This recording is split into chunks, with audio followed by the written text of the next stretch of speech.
Hello students. आज हम करेंगे क्लास 8 एक्सरसाइज 2.2।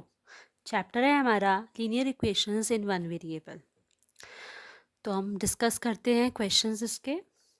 हमारा फर्स्ट क्वेश्चन है a number is such that. अब इस एक्सरसाइज को शुरू करने से पहले मैं कुछ पॉइंट्स आपको बताना चाहती हूँ कि इस एक्सरसाइज में क्या क्या टर्म्स यूज़ होंगी। जैसा कि हमारा चैप्टर का नाम है linear equation in one variable, सबसे पहले हम लिखेंगे लीनियर, चैप्टर का जो नाम है linear equations in one variable.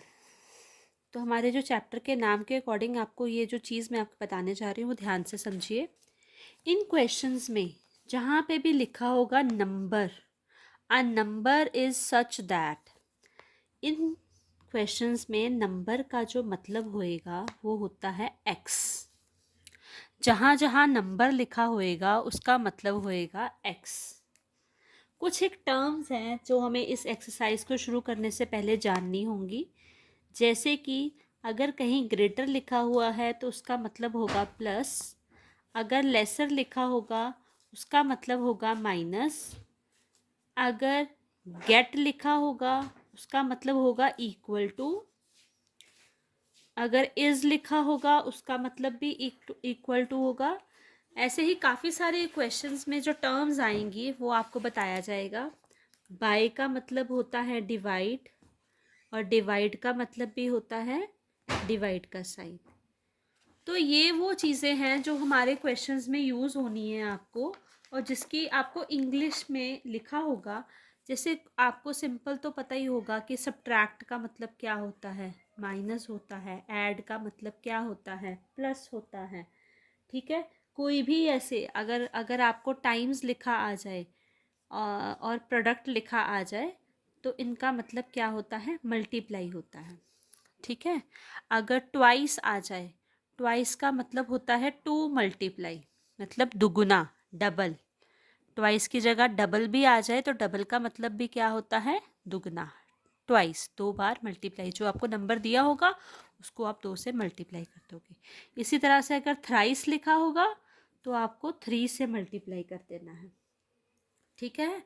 Thrice और ट्वाइस ये दो ऐसे वर्ड्स हैं। कई बार टाइम्स लिखा होगा उसका मतलब भी मल्टीप्लाई होता है। मोस्टली इन क्वेश्चंस में टाइम यूज़ होगा जिससे आपको पता लग जाएगा। अगर 4 टाइम्स लिखा होगा तो 4 टाइम्स का मतलब आप समझ जाओगे, टाइम्स का 4 लिखा, टाइम्स का मतलब हमने किया था मल्टीप्लाई, तो यहाँ पे 4 मल्टीप्लाई कर देंगे। तो ये थे कुछ ऐसी चीज़ें जो आपको इस क्वेश्चन में यूज़ होंगी, जिनसे आपको रीड करते वक्त आपको आसानी हो जाएगी कि ये क्वेश्चंस को हमने इनकी जगह पर क्या लिखना है। अगर टाइम्स लिखा हो तो उसकी जगह मल्टीप्लाई का साइन डाल देना। ठीक है। तो चलिए अब डिस्कस करते हैं हम क्वेश्चंस। तो हमारे क्वेश्चंस हैं, पहला क्वेश्चन है a number is such that it is as much greater than 84। अब हमने जब भी इक्वेशन बनानी है तो हमने इसको धीरे धीरे पढ़ना है। धीरे धीरे पढ़ने के बाद ही हम इक्वेशन बना पाएंगे। तो हम साथ में ये रूल्स भी फॉलो करेंगे जो हमने अभी लिखे हैं। तो क्वेश्चन था हमारा अ नंबर, नंबर हमने क्या लेना है, एक्स लेना है। एक्स में और मल्टीप्लाई में ध्यान रखना, एक्स हमेशा छोटा वाला ये वाला डालना और मल्टीप्लाई का निशान ऐसे क्रॉस वाला, ताकि आपको कोई कन्फ्यूजन ना रहे कि एक्स क्या है और मल्टीप्लाई क्या है। ठीक है। तो हमारी इक्वेशन स्टार्ट करते हैं हम। A number is such that it is as much greater than. तो सबसे पहले अ नंबर, तो सबसे पहले जब भी कोई इक्वेशन आएगी आपने सबसे पहले इसको क्या करना है, हम फर्स्ट क्वेश्चन कर रहे हैं लेट द नंबर, नंबर हमने x मान लिया। यहाँ पे देखिए, यहाँ पे लिखा हुआ है लेट द नंबर x। अब नेक्स्ट लाइन लिखी होती है A T Q. A T Q का मतलब क्या होता है, ए टी क्यू हमारी शॉर्ट फॉर्म होती है। इसका मतलब होता है अकॉर्डिंग टू क्वेश्चन, कि क्वेश्चन के अकॉर्डिंग हम इक्वेशन बनाएंगे। क्वेश्चन में तो इंग्लिश में लाइन लिखी हुई है लेकिन हमें उसको सम की फॉर्म में बनाना है कि हम सॉल्व कैसे करें। तो अब देखिए ध्यान से, अकॉर्डिंग टू क्वेश्चन में क्या किया गया है, a number is such that it is as much. अब सबसे पहले हमारा ग्रेटर देन का साइन आया, नंबर आया, नंबर हमने क्या लिया, एक्स। हमने नंबर को एक्स माना था ना, तो नंबर हमने एक्स ले लिया। अब ग्रेटर देन, ग्रेटर देन का हमने मतलब क्या पढ़ा था, प्लस। उसके बाद 84, 84 लिख दिया एज इट इज। अब यहाँ पे जैसे हमने इक्वल टू का साइन पढ़ा था गेट और इट, यहाँ पे एज इट इज का मतलब भी क्या है, इक्वल टू। अब आगे आ गया लेस देन, लेस देन मतलब माइनस। इट यहाँ पे किसके लिए यूज हुआ है, नंबर के लिए। तो less than, it is less than 108, मतलब जो x हमारा नंबर है उससे 108 छोटा है। दोबारा फिर से देखिए, हमने नंबर लेना है x, जैसा कि मैंने आपको रूल्स के अकॉर्डिंग बताया कि जो हमारे रूल्स हैं उसमें नंबर हमेशा हमने क्या लेना है, x लेना है। तो नंबर x लेने के बाद हमने क्वेश्चन की लाइन पढ़नी है और उसके अकॉर्डिंग इक्वेशन बनानी है। नंबर x ग्रेटर देन मतलब प्लस 84, एज का मतलब इक्वल टू, इट यहाँ पे नंबर के लिए यूज हुआ है तो उसकी जगह हमने लेस देन 108 है तो हमने 108 में से x माइनस कर देनी है। अब लेस देन का मतलब यहाँ पे उल्टा क्यों लिया गया है, जैसे आप क्वेश्चंस पढ़ते हो कि सब्ट्रैक्ट 9 फ्रॉम 10, तो मतलब 10 में से 9 माइनस करते हैं ना, तो वैसे ही लेस देन 108 इसलिए 108 लिखा हुआ है, तो आपने 108 में से x माइनस करना है। x क्या है, आपका नंबर है जो आपने निकालना है।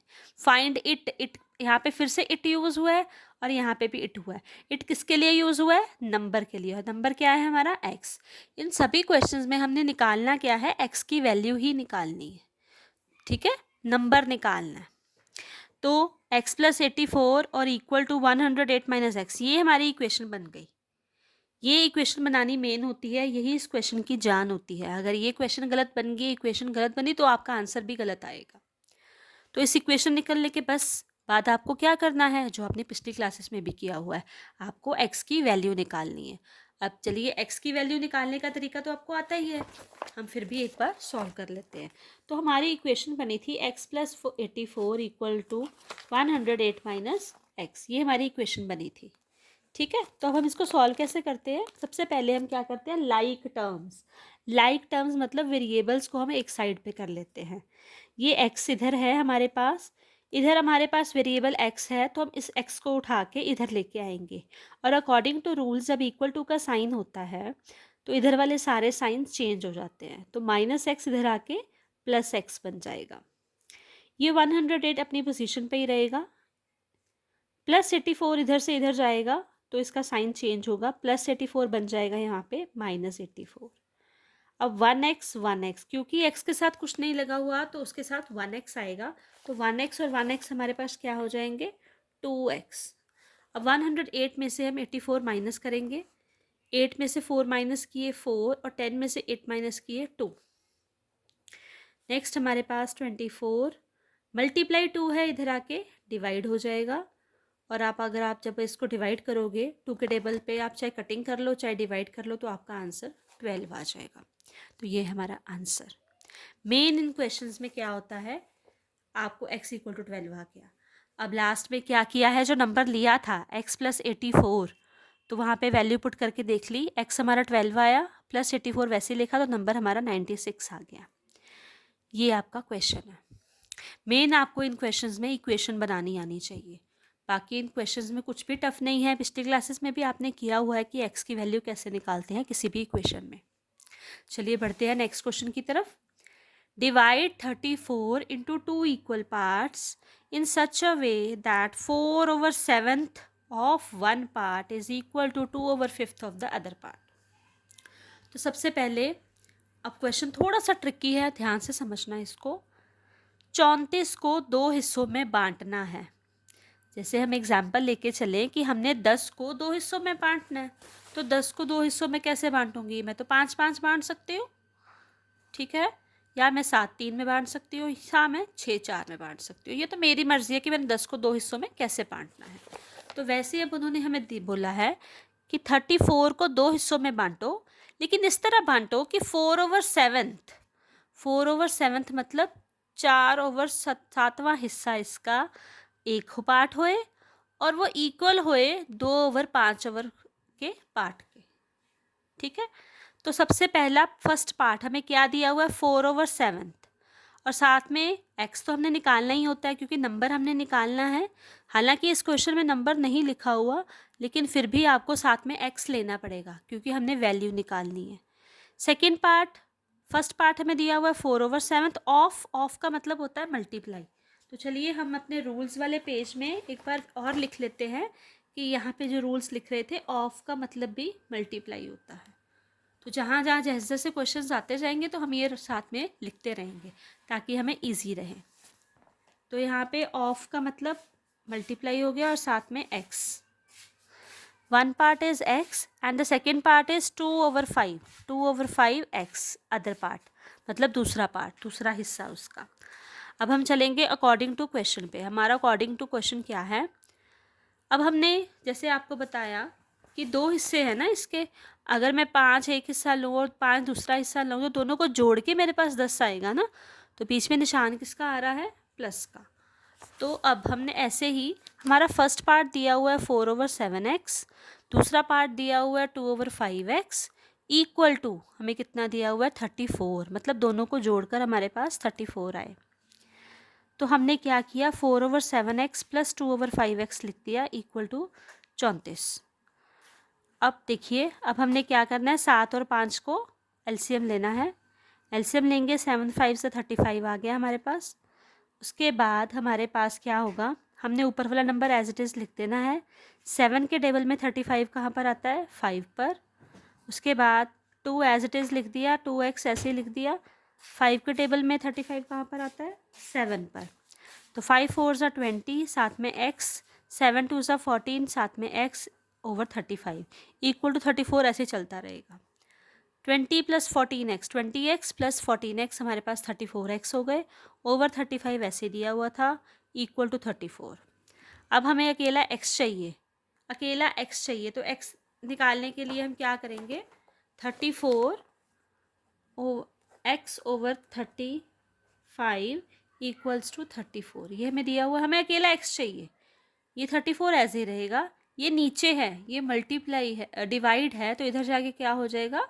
मल्टीप्लाई। और ये जो ऊपर मल्टीप्लाई है वो इधर आके क्या हो जाएगा? डिवाइड। तो 34 के साथ 34 पूरा कट गया, बचा हमारे पास 35।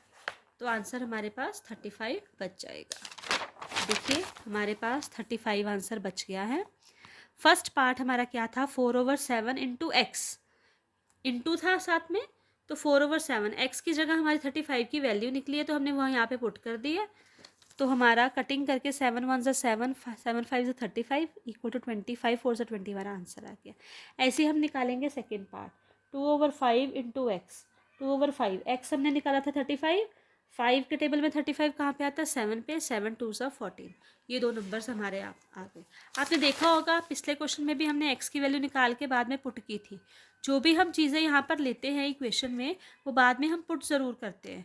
जैसे इसमें हमने फर्स्ट पार्ट और सेकेंड पार्ट लिया, तो हमने वो बाद में पुट भी किया उसकी वैल्यू को।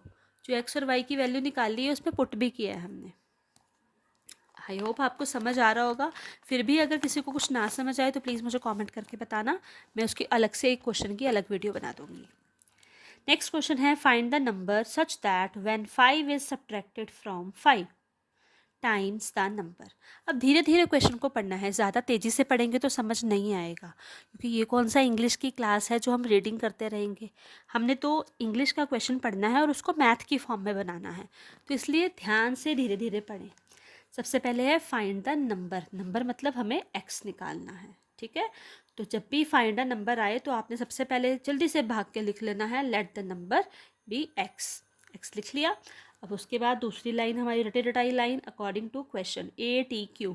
फुल फॉर्म लिखने की ज़रूरत नहीं है, क्योंकि सभी मैथ्स टीचर को आती होती है कि ATQ का फुल फॉर्म क्या होता है। अगर आप ATQ की फुल फॉर्म लिखने चले गए और अकॉर्डिंग के स्पेलिंग गलत हो गए, क्वेश्चन के स्पेलिंग हो गए, तो ज़्यादा लेने के देने पड़ जाएंगे। तो इससे अच्छा है आप ATQ ही लिखें। चलिए अभी क्वेश्चन की तरफ चलते हैं। 5 इज सब्ट्रैक्टेड, 5 को सब्ट्रैक्ट किया जाए। सब्ट्रैक्ट मतलब माइनस का निशान, फ्रॉम है तो मतलब पहले ये आएगा -5। फ्रॉम किससे माइनस किया जाए? 5 times the number. 5 times, times का मतलब क्या था? मल्टीप्लाई।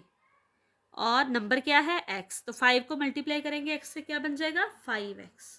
फिर से देखिए एक बार ध्यान से, 5 इज सब्ट्रैक्टेड फ्रॉम, 5 को माइनस कर दिया जाए किससे? 5 टाइम्स मतलब 5 टाइम्स x। नंबर क्या है हमारा, क्योंकि x है। द रिजल्ट, अब रिजल्ट का मतलब भी क्या होता है, इक्वल टू होता है। तो जहाँ पर हमने लिखा था, यहाँ पे हमने इस का मतलब इक्वल टू लिखा था, गेट का मतलब इक्वल लिखा था। अब यहाँ पे एक और लिख लेते हैं कि रिजल्ट का मतलब भी क्या होता है, इक्वल टू होता है। नेक्स्ट है 4 मोर देन। 4 मोर का मतलब प्लस, 4 मोर देन ट्वाइस। अब ट्वाइस का मतलब हमने पढ़ा था ना, ट्वाइस का मतलब क्या था, 2 से मल्टीप्लाई, डबल। तो ट्वाइस द नंबर, नंबर क्या है हमारे पास, x, तो 2 को मल्टीप्लाई करेंगे x के साथ, क्या आ जाएगा, 2x। तो ये फिर से हमारी इक्वेशन बन गई, 5x minus 5 is equal to 2x plus 4। फिर हम वही गेम खेलेंगे कि x वाले नंबर इधर ले आएंगे और x के बगैर वाले इधर ले आएंगे। 5x तो पहले ही इधर है बैठा हुआ है आराम से, प्लस 2x इधर आके क्या हो जाएगा, माइनस 2x। ये 4 पहले ही अपने घर बैठा हुआ है और ये माइनस 5 इधर आके क्या हो जाएगा, प्लस 5। तो 5x में से 2x माइनस करेंगे तो हमारे पास 3x आ जाएगा। 4 प्लस 5 9 हो गए, ये मल्टीप्लाई 3 है, इधर आके डिवाइड हो गया और x की वैल्यू हमारे पास 3 आ गई। अब इसमें किसी के पुट करने की ज़रूरत नहीं है क्योंकि हमने स्टार्टिंग में नंबर ही क्या लिया था, x। तो नंबर x हमारा आंसर है। होप आपको समझ आया होगा इतना। अगर कुछ भी ना समझ आए, कोई भी पॉइंट क्लियर ना हो, तो आप मुझे पॉइंट आउट करके प्लीज़ ज़रूर सेंड करना।